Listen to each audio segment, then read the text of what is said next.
What's good? What's good? I am back. Yours truly, the one and only Paul Pickett, with another episode of the Paul Pickett Podcast, aka Triple P, aka the Common Sense Podcast, your source for music, sports, politics, world events, and much, much more. So we about to bring on a special guest, and he's actually been on the Paul Pickett Podcast before.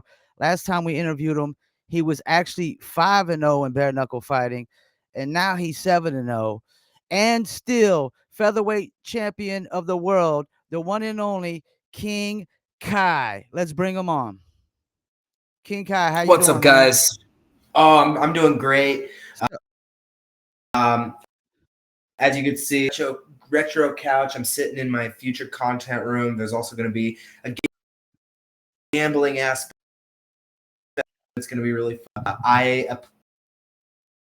Appeasing, but right now all we got are the belts. We got a lot more to do. But this is my first interview in the new house. Yeah, how have you? I've been good, man. I've been good. Definitely waiting for this follow-up interview. Last time I interviewed you, you was 5-0. Then you fought El Gallo, fought Jimmy. Now you 7-0. Still undefeated, still champ. How you loving the new crib? Out here in Spokane, Washington, and it's pretty temporary because I will be back to Montana as soon as I can afford to be in both places. But right now, we have a bunch of really good training opportunities over here right now. So I'm loving it. We're in like this private little area. I'm heading today to take a rescue. We're rescuing to the vet. So that's going to be really fun. I'm going to get him his vaccine so we can bring him home. But yeah, Spokane's been treating us great. There's a lot of food options. I'm pretty now, but I'm enjoying my off season. Now, have you dropped the hefty bags and switched over to King Kai? What was that?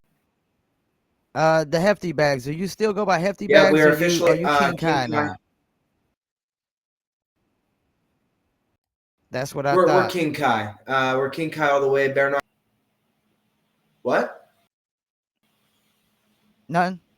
Is this delayed or something? I don't know. Might be a little delay. Okay, but we got rid of King Kai. Bareknuckle actually hit me up and said, "Hey, do you run with?"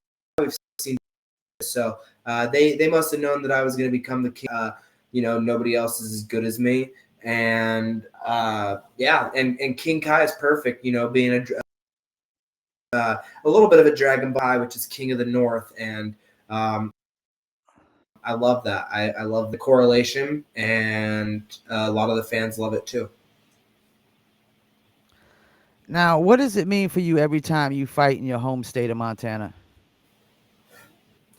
Fighting my home state of Montana means the world to me. I absolutely love the show for the great Montana people. New exciting events come to Montana, so being able to be one of the top athletic performers in Montana, bring it to the Big Sky State. It's a dream come true, I guess you could say. The Metro Park is also where I lost Montana High School State Wrestling Tournament. So bringing it back there against Jimmy for my 4th world title was super fun. But with that said, as much as I love fighting in Montana, I want to keep it staggered. I want to come back kind of from time to time. Brand and image grows a lot more whenever I fight outside of the state. Whenever I went down and was the bad guy in Miami. Yeah. So now I want to go overseas, hopefully Italy. I heard that they announced an Italy card with no other information other than we're going to Italy.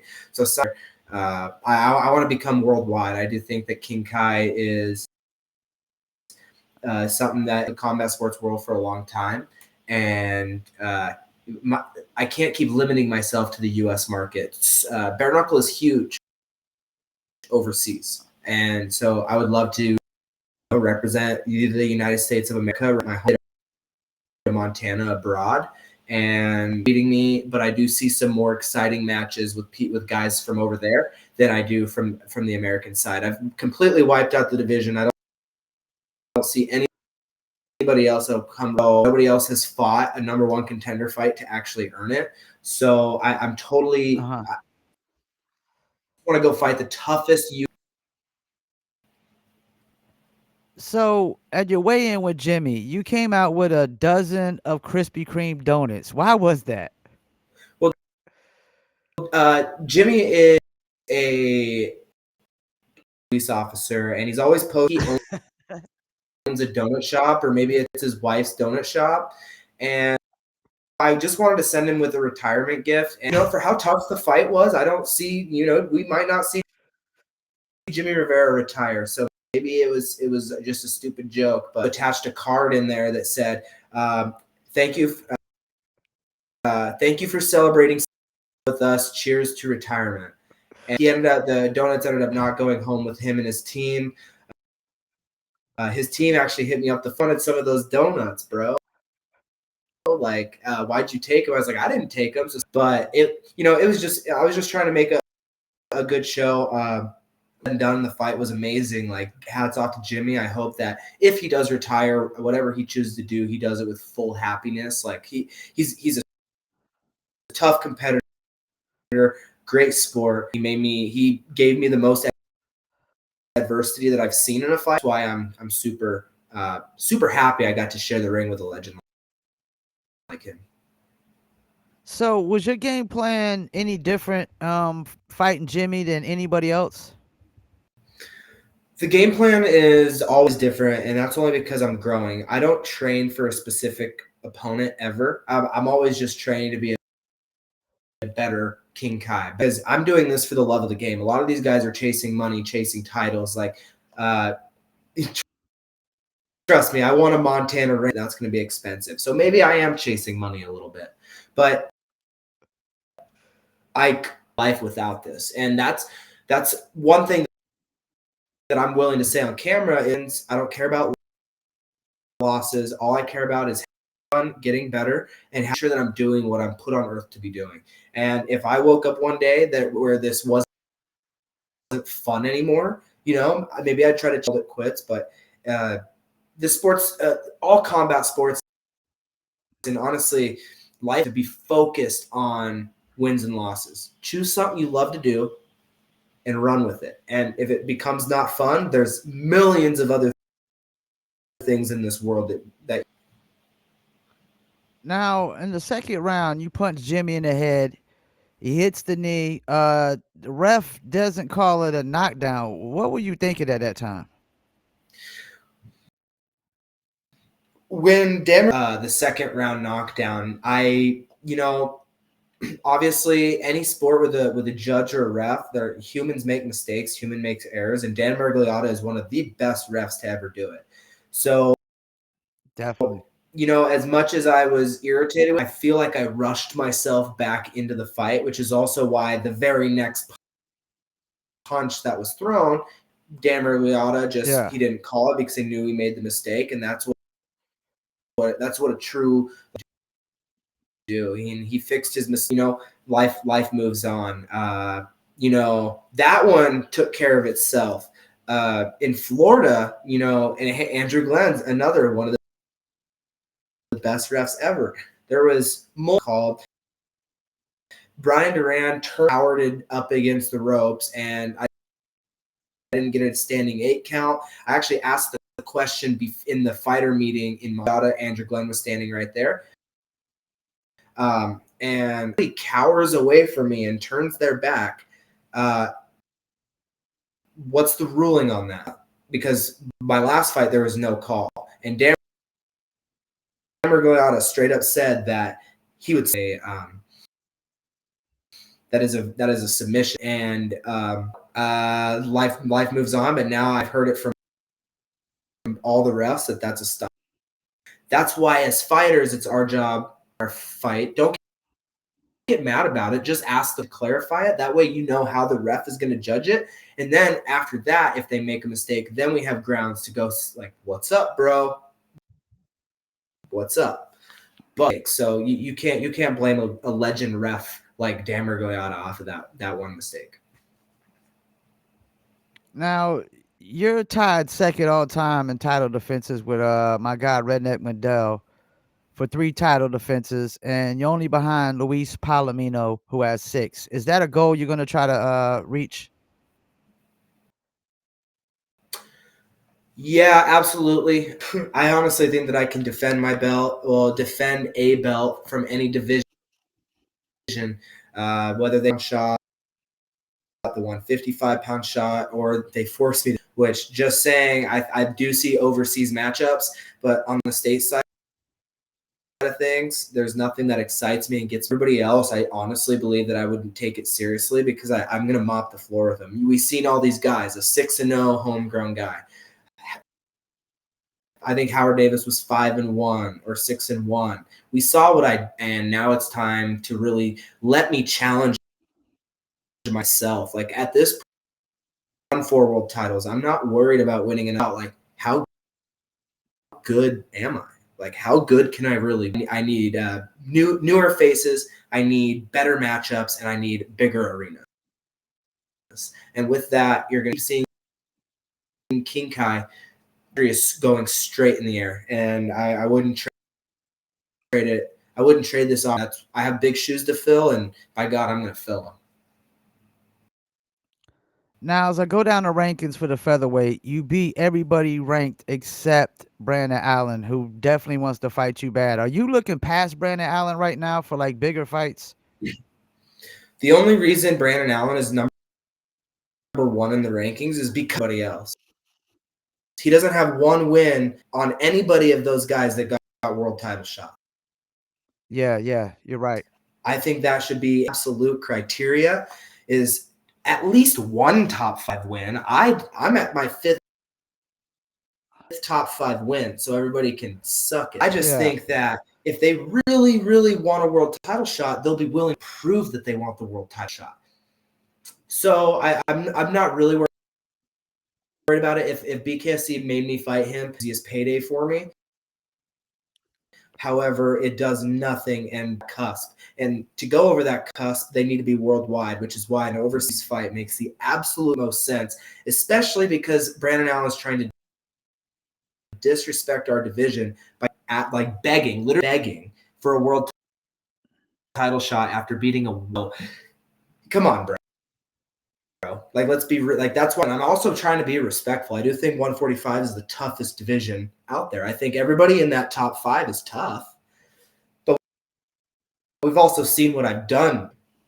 They don't scare me. Nope, not one of them scares me. But these UK guys, I've never seen them fight. I don't know anything about them. They have good records, and Bareknuckle is apparently, on what I've gathered, Bareknuckle's a bigger market overseas because it's a lot more compact and everything. Like, it's a big market over there. That's why they need the face of their company to be over there fighting. Because the Tony Soto, the Teneglia fight, if I'll beat both of those guys, that was an amazing fight, amazing card, amazing atmosphere. Like, they did really well with it. I deserve that shot because I'm the king, and the king does what the fuck he wants. Now, I noticed you called out Sean O'Malley. Is that something like we could possibly see him coming over to bare knuckle? The ball's entirely in Sean O'Malley's court. He's going to be begging me for a fight one day because I don't see anybody in the top 10 in the UFC that he'll beat because they're all laid the perfect blueprint. So I do see him begging for a fight for it. I'll do it. I'm a longtime wrestler. I beat O'Malley, and I do truly believe that the fight will happen. Tana, we can even do an outdoor show at Washington Grizz, biggest grossing event in Montana history, biggest Montana history. I would love to see it because we could fill the biggest outdoor arena in Montana. And he said that I sucked. I'm not even starting none of this. I used to bet on him. I obviously wanted he got, the bigger it could help me. I always wanted to train with him until he said that I suck. And it's like, suck, why? Like, prove it. just come prove it. You're like, whenever you need a payday, come prove that I suck. So I interviewed Mike Mighty Mouse Hansen, who's in the BKFC, and he said you're the face of BKFC now. And I saw in the comments on the Bare Knuckle show the next day after I interviewed him, some people were saying you're the face of the BKFC. What's your opinion on that? I'm so grateful for this opportunity. Having people that respectfully, I don't know. I know Mighty Mouse now, and I appreciate the dude. And I met him down in LA, but people that I don't even know are calling me the face of the company. My friends, family, fans, they already knew that this was going to happen 4 fights ago. Uh, but honestly, like, my shoes to fill. And the best part about it is I am so, and this is my own knowledge, I am so far away from my peak athletically, not only physically, but the technique. I started boxing like literally 2 weeks before my BKFC debut. Like, I never imagined I'd be in BKFC this long. Wow. I'm literally riding the wave. And or even in my MMA fights, I told my coaches, I don't want to get knocked out. I'm going to take people down and choke them out. So to me, but I'm going to act like I've been there. I'm going to accept it. They don't call me king for no reason, and I'm going to run with it. And I just hope people really see my growth from fight to fight, because but in reality, I try out of my sport. I try to put my nose down and grind hard. And like I said, I'm in this because I'm having fun. I'm having fun learning these new people. It's bringing money in. So until I can't do that no more, I'm gonna now the world titles don't mean I'm going for legacy. I'm gonna put on the most fun fights. I'm gonna talk the most shit, win, lose, or draw. And people are like, King Kai is gonna be a household name. It's the ball is in Bare Knuckles court to keep growing us until we're the biggest combat sports organization in the world. Now I was checking the pound for pound rankings, and they still don't got you on there. So I'm thinking this is what I'm thinking. I'm thinking BKFC is overlooking the smaller weight classes for the pound for pound rankings. Is that what it is? What do the pound for pound rankings say? I've never I don't I didn't back of updating Um, them, to be honest. that's what I was thinking too. They got Redneck Mandel number 1, Mick Terrell number 2, Arnold Adams 3, tied with Austin Trout at 3, Mike Perry at 4, who doesn't have a belt, which is crazy to me. Luis Palomino, and then Houston Alexander, who I interviewed, but he ain't fought in a while. Yeah, I being 1 and 2 with Redneck Mandel, but let's be real. I know Redneck Mandel is finishing people, but he's also fighting that nobody knows. Yeah, Everybody has yeah. known Brian, known Jimmy Rivera. So, respectfully, he's finishing guys. So I have to, accept that. But whenever we're looking at strength of schedule, I'm that guy. I can agree with that. You've definitely fought some bigger names, because even the last guy that Redneck Mandel fought, I wasn't too familiar with him, and he finished him pretty quick. So Exactly. So, respect where respect is due. Both of us are doing our thing, all defenses, and now it's just a race. It's a race to see who does what bigger. I think I've done the bigger stuff. I think I sell the most tickets, but I'm not worried about that, because time will tell who the fighter of all time is. And I'm way too young, but that's a top record in the sport right now. And the sport's so new, so yeah, I don't want to be the greatest of all time right now. I want people, whenever Bare Knuckle's celebrating the 30-year anniversary, to say King Kai is that guy, and King Kai is the greatest of all time. And at that point, that's the goal. Whether they win, I lose, I want people to know that everybody, like, watch training videos. After every one of my fights, people will start taking more and more of what I do and put it into their training. I'm changing BKFC. Nobody, everybody else are like Monday does a damn good job at it. I'm not disrespecting him. He's a brawler, full bare knuckle rule set, and I'm teaching people how to fight. And King Kai classes in session. So people just got to start putting respect on it. I'm going to continue to defend my belt. I could see myself going 13-0, 14-0. Once we get up into those numbers, that's a lot of bare knuckle ring time, and Yeah. that's whenever we're going to start evaluating where we need to go. But I have a lot of gas left in the tank at 24 years old, and time will tell. Time will tell, and then I guess you can circle back to this episode and just you'll know. You'll know. And I also gotta say, as much as I love Redneck Mandel, you're a better showman. Like in the weigh-ins and whatnot with the Krispy Kreme donuts. Like Redneck wouldn't have. He's just too serious all the time with it. Yeah. He does. He's And like he that's doesn't have most of enough it. fun with it. Yeah, that's most of it. There's a lot of incredible, amazing fighters on planet Earth that don't even get an opportunity because they're not willing to open their mouth. They're not willing to be a showman. But people got to remember that combat sports is show business first, and then you got to fight your ass off. Like, let's be real. It's show business first, fight your ass off. Because I'm making so much more money on sponsorships than I am fighting. So that's why I'm doing it. Be a showman, put a smile on your face. Nobody can fix a mustache as good as me, but put a smile on your face, fix the mustache, and be the fucking king that you are. Now, do you ever get tired of people doubting you every time you defend your belt? No, because it a little bit of that fuels me, but every single fight is business as usual, and I've learned that through the bullet your mentality with mindset. I don't really care either way that like you are clicking on the comment section, tagging my name, and writing comments about me. That makes my name go up on the metric system. That's going to get me paid more. That's going to get me pushed further. But I love being the villain. I've been the bad guy, the poor kid. I've been the trash my whole life. So people can keep doubting me, but that's the worst mistake that they can make.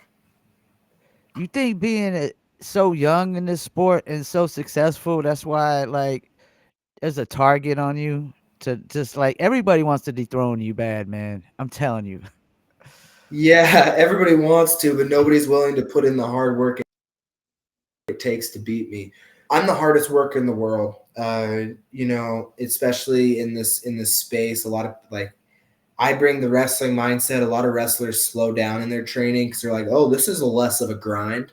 But I make it the wrestling grind because wrestling is what got me into this position. And I cannot let go of where I came from. So I know people want to try to dethrone me, man, and being so young. Statistically speaking, all these guys are already batting a disadvantage fighting me because I'm a younger fighter. You know, um, I'm, I'm grateful, man. I'm in a very unique, amazing position, and a lot of people would kill to be in my position. And that's why no matter what, I'm going to wake up every single day, and whether I'm grinding in the gym or taking some time off because I'm battling some bumps and bruises still from the fight. I'm going to put my best foot forward on my interviews. I'm going to play my video games. I'm going to stream. I'm going to bring people in. I'm going to do everything properly that I have to do to achieve my dream of owning a Montana ranch with a creek running through it. Okay, that's the ultimate Montana dream, and I'm gonna live that dream. So is that ranch going to be like the Yellowstone Ranch? Oh yeah, oh yeah. Actually, I want to shout out Darren Mann. They just wrapped up filming with 1923 season 2, the Yellowstone spinoff, and he's actually going to come train with me a little bit, and it's going to be a super fun time. Uh, but yeah, Shad, because you mentioned Yellowstone, I thought I mentioned the 1923 spinoff. But What's that? That's spin. I haven't watched the spinoff. Is that that's about like Kevin Costner's dad? I think so. I honestly am going to sit down and watch it now that I know an actor that, was in Montana acting. My mom was a chauffeur for those guys driving their those vans for the actors and actresses. Um, she was driving those cars and got me linked up with this guy, and so Yellowstone is amazing. I ended up watching it. It's a really good show, but Yeah. it also made living in Montana for native Montanans almost impossible. Like I always wanted to, buy a cabin in the woods, and that's near impossible now. Now with BKFC, and my name's getting bigger, and I'm going to keep working hard and making more money.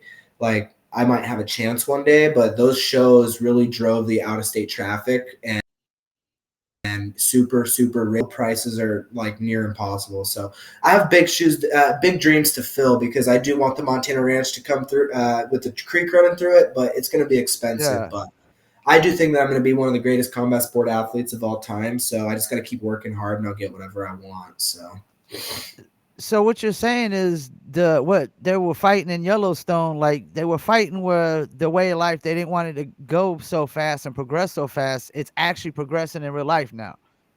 yeah, the Bozeman area is literally called Bose Angeles. Wow. It's bad. Like $4,000 for a 2-bedroom apartment a month. Wow.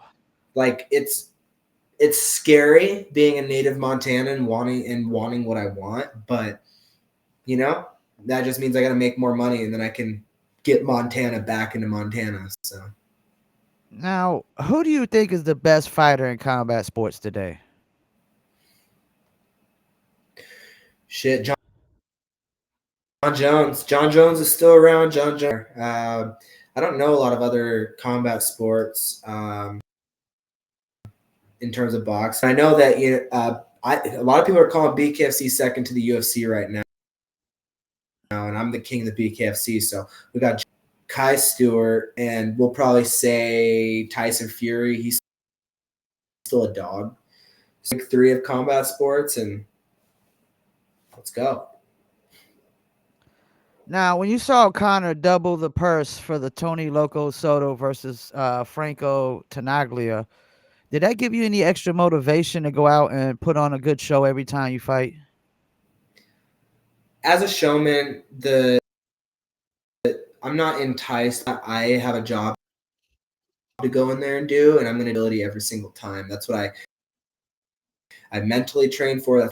A double of the purse would be pretty freaking cool. And hats off to those 2 for getting it. But whenever I beat one of their asses, hopefully I get that same bonus, just because, like I said, I'm doing things completely different than any other fighter in the BKFC, and I'm not afraid to put that on the line against anybody. A little bit of time to fill into the one pass. Like by a little bit of time, I literally mean like no more than 3 months. Hmm. Like I can do that, and the money's cool, but I'm here having fun. The money will come. Didn't Tony Loco Soto say something about trying to come to your weight class to try to fight you? Yeah, he did, but that would be terrible for him. He's already a little bit chinny. He's been knocked a couple times, and if he cuts all that weight because he's a big dude, I'm going to hit him. And statistically speaking, I don't have a lot of knockout or knock his lights out. So that would be a dumb decision on his part to come down. His best decision to beat me would be to bust his ass, get the 155-pound belt, even though he already missed his opportunity, and then we could fight whenever I fight for that title. Because no matter what, and I am a belt fighter, so I'm willing to make it happen against anybody, but it just has to make sense, and they have to earn it, because you can't come challenge a king with no fucking act. So you're running through your division. Is there a possibility you go into lightweight or bantamweight when like there's just nobody else left in your weight class? Absolutely. I have ran through this division like a train on a like but I've just completely ran through this division. I'm very confident in what I bring to the table for BKFC. I've seen the names that have been champs of the sport. We got Lorenzo Hunt, Luis Palomino, but I can do it better, and Maybe if they let me do 135, 45, 55, I could be the first triple weight champion. And I think that would be some headline shit. And I would just need time to cut to 135 safely. And I would need, I, I'm down for whatever. I'm down, whatever's going to make the needle move direct. I know that Alberto Blas wanted to go to 125 for John Dodson, and hats off, dangerous fight, so he should go down. Um, Yeah. we'll see. I have no idea what Bare Knuckle held that in an interview. Even Dave Feldman is not excited about the Brandon Allen fight. So um, he said Kai doesn't have to fight the number one contender, not the number one contender once this year, and this other number one contender hasn't fought nobody. So I have no idea what they got in store for me. Maybe Howard Davis will go win the belt from Timas again. That would be fun. Like there's so many options for me because no matter what they do, I'm going to take it home. Even if on paper they're better than me, I'm going to take it home, and it's going to be cool. What division? 2025 is going to be epic.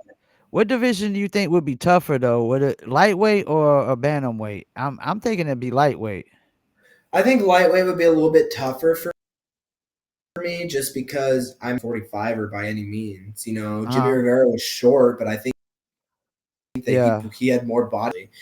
Um, but I think skill for skill, I think Alberto Blas is Alberto Blas is tough. He has not been challenged yet. I would be able to show something different than all of his opponents have, but he's better. The 135-pound cut would be a cut for me, so I'd have to take my brain really seriously. It's hard, but I like I said, I look up and down the roster and I see myself as they're on the roster right now, and I do believe that I'm going to continue to work all the time. But right now, it's just on the roster. Okay, greatest of all time. Yeah. Now, title shots. Do you think like this is gonna BKFC seems like it's gonna be a sport that once you get that one title shot, it's gonna be a long road to get back. Do you agree with that? Depends on what you bring to the table. How hard they're pushing Howard Davis. Yeah. He's a nobody, and he's talking a lot of shit. So it's Brian Duran is also fighting at one. Apparently, he's still in the conversation at 145. Like, depends on who you are. Bare Knuckle, no matter what happens, win, lose, or draw, Bare Knuckle can't lose me right now. Everybody's calling me the face of the company. My mustache. People can remember a mustache. People can remember this.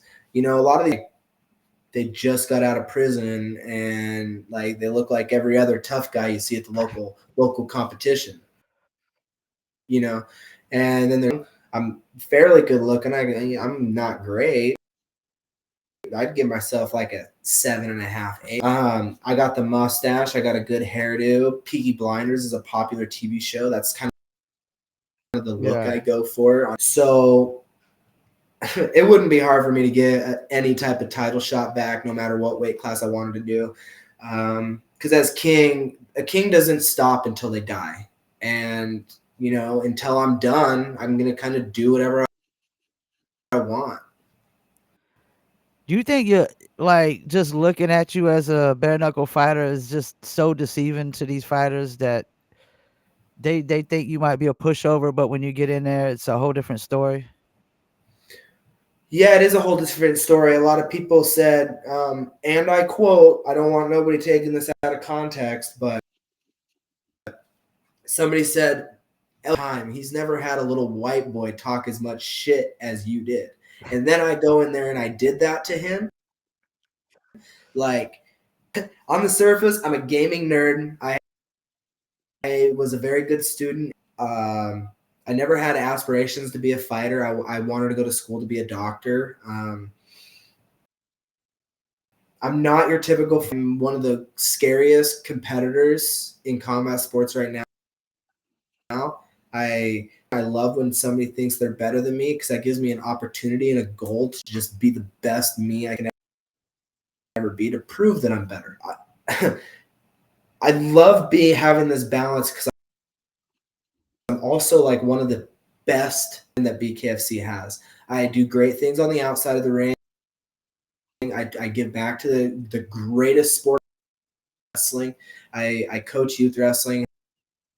And yeah, I kind of forgot where I was going with that, but I love that the champion, and then I get into the ring. I'm just this scary animal that people don't know how to switch my stances. I'm impossible both mentally and physically. I'm the hardest person to train. I gotta put BKFC on blast for a little bit. Do you feel like BKFC ever like sides with wanting certain fighters to win fights? So I do think that in the past I've been that B-side guy for no reason. Miami guys have a bigger population density. HD has Mr. Shaquille. I don't give a Yeah, fuck. I do not care about that.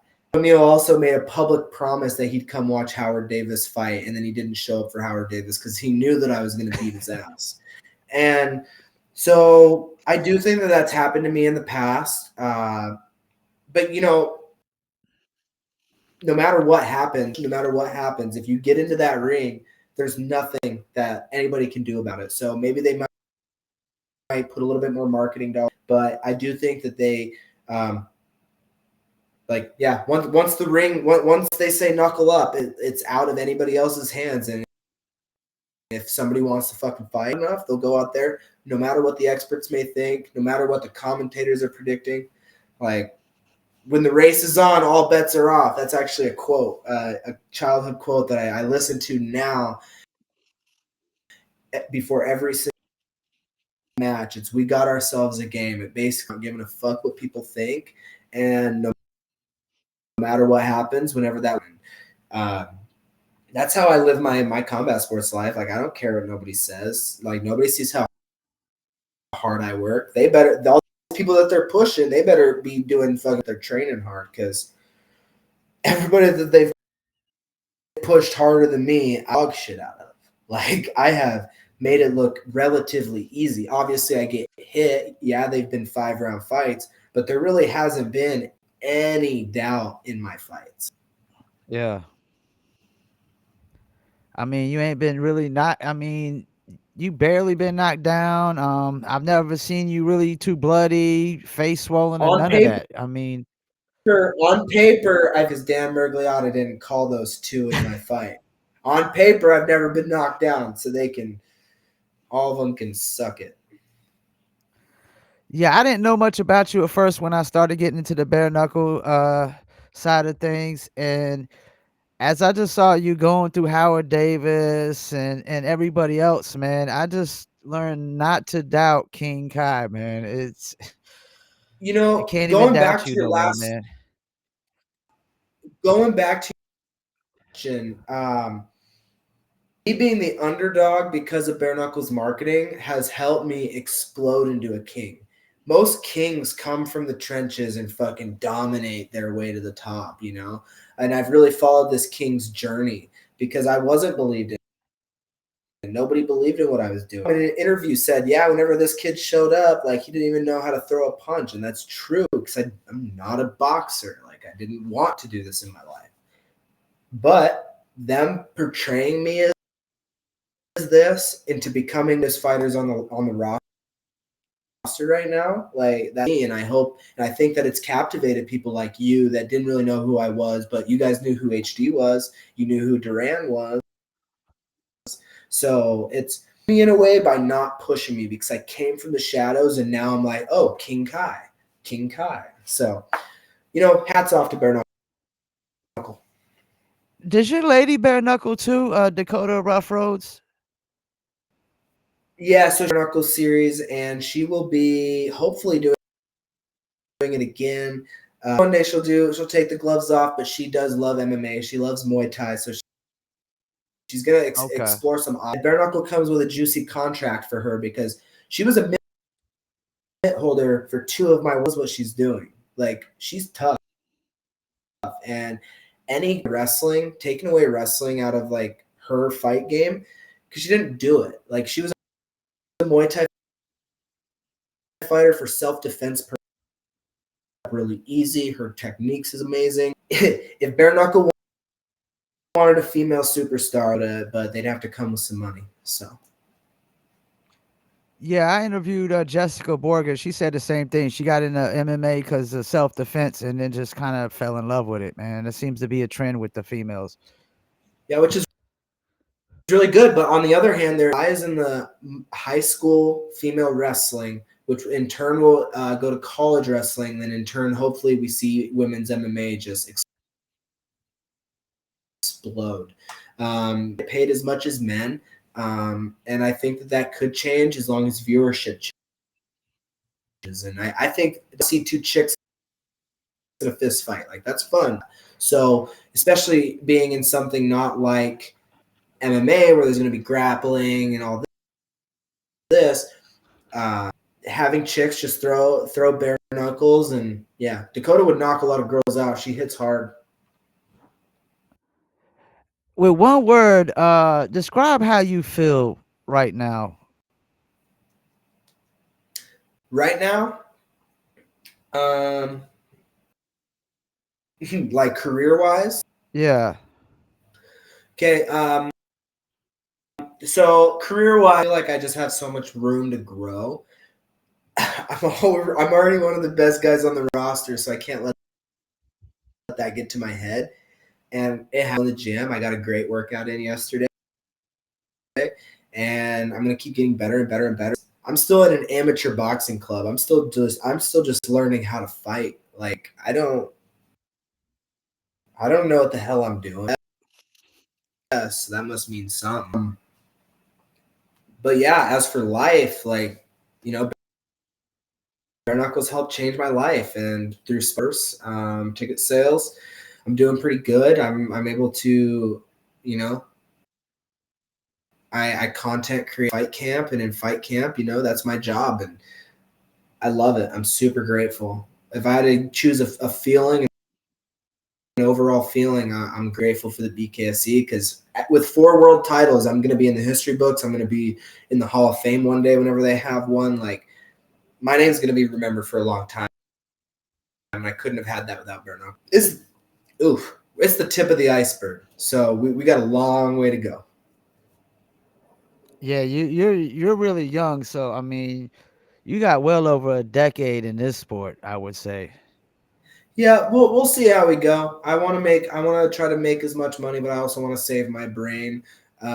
Trust me, I have, like I said, if I went 13-0, that's 6 fights. 3 to 5 years, depending on how they spread me out. Yeah. Like I do think that at 13-0, that's a lot of bare knuckle experience. Evaluate my face. Hopefully, I make enough money that if I have to go get stem cells to help the scar tissue, I'll be able to afford that. But the little at home remedies that I've kind of mastered. My first 5 round fight, I got cut down the face, 17 stitches, and now I've been through multiple 5 round fights. I've gotten cuts in every single one except for my last one. So whatever I'm doing, going really well. So we're gonna keep hopefully protecting the face. And as long as my hands and face aren't looking like hamburger, I have a long time left in the sport. Hopefully I can just entice a lot of big names to come over, and I'll help launch bare knuckle into the stratosphere. We'll be able to go down the old sun. Hats off to 13, 15, 16-0, because that'd be a bare knuckle record. 15-0. Yeah, that'd be crazy. Well, I appreciate you taking And time out statistically, to what was that? go ahead.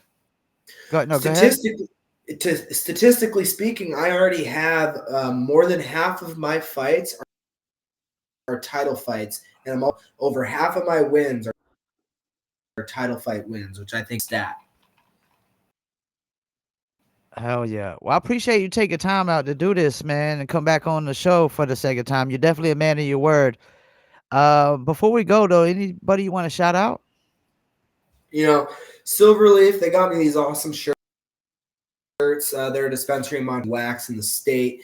Native grown, as always, the best bud in this, talking about the Legend OG, which is my personal strain grown by them. And if you're ever in Montana, there's local, so look up Native, and you can support me in my career, and also support small Montana businesses. As for that, we got Harvey's been amazing. And 2020 super amazing, and it's going to be thanks to him. He's business wise. We have a lot of business ventures and career ventures that we're going to be going down, and we're going to change the game, the entire scape of combat. I need more fights. I need needle moving fights. So hats off to Harvey Singh. And then my cars, they're Teriyaki Madness. Go to the app. I have a link in my Instagram bio. Sign up. You'll get a free bowl. Their meals, their rice bowls. I love them for my weight cuts. I don't eat a lot of it outside of fight camp, but they're amazing. Anyway, I won't ramble about these guys. Those are my top guys. Can't do it without my supporters. As always, Dakota Rough Roads. Be sure to tune into her. Follow her on all the accounts that you can, because she is definitely going to be a superstar in comedy. Well, I appreciate you, man, and I support everything you do, man. Going forward, and I can't wait to see your next fight. See who they put up against you, and I just appreciate you coming on here, man. Where are you out of? Fayetteville, North Carolina. Nice. Okay. I'm gonna be over on the East Coast. I'll be at the Florida show. In Atlanta? No, I won't be in Atlanta. I'll be at the Florida show December 21st, and I'll be at. Okay. We're Hell definitely yeah. gonna be looking into that. And I hope you have a good day, man. Yeah, you as well. And I'll come on whenever. Just hit me. I appreciate it, man. Enjoy your time out in Washington, man. Yes, sir. Have a good day. Bye bye. All right, peace.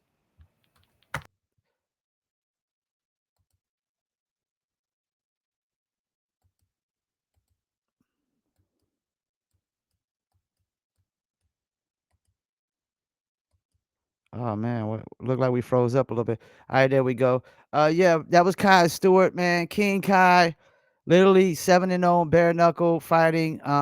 Defending his belt 3 times right now, and still featherweight champion of BKFC. And as you heard, you know, um, he's definitely looking past Brandon Allen right now. As it makes a lot of sense. He said Brandon hasn't really fought nobody that's ranked yet and beat him, and that makes a lot of sense. He's beat at least 3 or 4 ranked guys in the last few years, so can't knock that, man. Definitely gonna keep watching what King Kai has to bring to the table in bare knuckle. He's only 24 years old, has a long road ahead of him, and we appreciate him coming back onto the Paul Pickett podcast.